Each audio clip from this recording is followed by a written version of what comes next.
Јас бев во тој момент на бината и 10 секунди порано повикав, ги замолив луѓето. Ние веќе знаевме дека некој ја пеел албанската химна во собранието, а беше првичниот бран на иритирање на луѓето.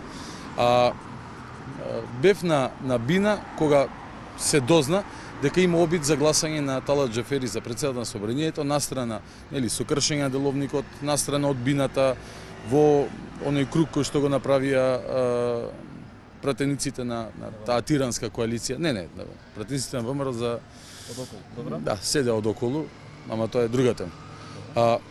Тогаш луѓето дознаа што се обидува да се направи, на сите им стана јасно дека станува збор малтене за класичен вовед во државен удар во Република Македонија. И иако 10 секунди претходно ги апелирав до луѓето да останеме на улица и дека нема да си одиме додека тие не си одат, бидејќи седеа после завршувањето на седницата. Откако се дозна таа информација, претпоставувам дека тоа беше главниот тригер, некаде во овај дел на оградата, видов дека луѓе ја префрлаат. Додека јас стигнав, веќе сигурно 200-300 луѓе има префрлено оградата и се упатија према вратата на собранието и веќе од тој момент натака се случуваше многу хаотично. Беа отворени вратите, влегоа луѓето внатре.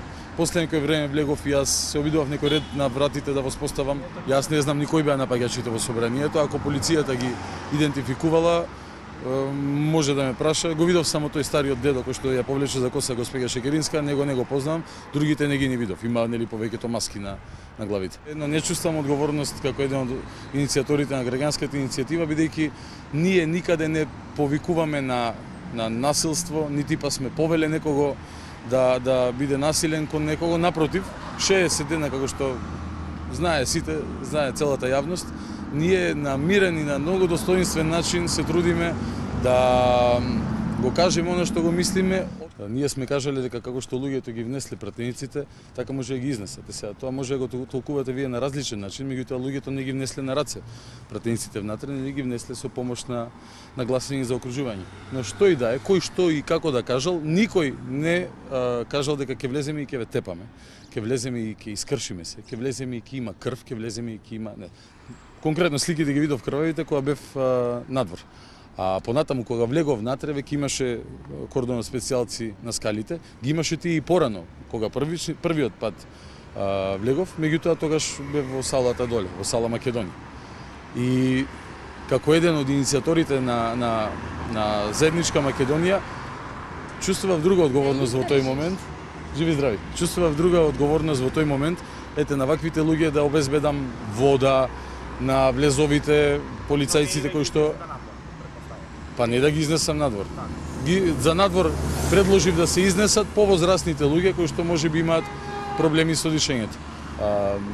Самиот чин на влегување во собранието сигурно не е вообичаена пракса која што се случува, нели, освен кога има отворен ден во собранието, но тие луѓе кои што веќе беа влезени и кои што ми беа мене на видеокруг, тие не правеа никаква штета. Па не знам дали престои избор на нова влада. За мене Талат Џафери е нелегитимен председател на Република Македонија, бидејќи избран по институционална процедура. И се надевам дека оваа држава еднаш ќе покаже дека навистина е држава и дека има институции кои што одбележуваат таа држава и дека тие институции ќе покренат соодветни постапки. За не треба да не мора, не да Боже, граѓаните да ги решаваат работите со своји раци, тоа никој пат не завршува убаво.